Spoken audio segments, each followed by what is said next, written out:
मित्रांनो, तुम्ही कधी लक्ष दिलंय का? मसालेदार भेळ, पाणीपुरी किंवा लाल मिरची खाल्ली की लगेच घाम फुटतो. पण हा घाम उष्णतेमुळे नसतो, तर यामागे आहे भन्नाट विज्ञान.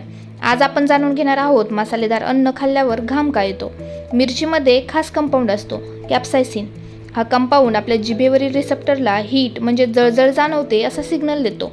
म्हणजेच प्रत्यक्षात तोंड जळत नाही, पण मेंदूला वाटतं की जळते. तेव्हा आपला मेंदू शरीराला थंड करण्यासाठी ॲक्शन घेतो आणि सुरू होतं स्वेटिंग. कॅप्सायसिनमुळे शरीरातील थर्मोरेग्युलेशन सिस्टीम ॲक्टिवेट होतं, म्हणजे शरीर स्वतःचं तापमान कमी करण्याचा प्रयत्न करतं. त्यामुळे चेहऱ्यावर घाम येणं, नाक व्हायला लागतं, कधीकधी डोळ्यात पाणी येते. हे सगळं बॉडी कूलिंग सिस्टम आहे. म्हणूनच गरम देशांमध्ये लोक जास्त मसालेदार अन्न खातात, कारण घाम आल्यामुळे शरीर थंड होतं. म्हणजेच स्पायसी फूड आपल्याला इनडायरेक्टली कूल करतं. खूप तिखट लागलं तर पाणी पिऊ नका, त्याऐवजी दूध, दही, साखर घ्या. कॅप्सायसिन कमी करायला मदत करतात. तर मित्रांनो, आता कळलं ना मसालेदार अन्न खाल्ल्यावर घाम का येतो.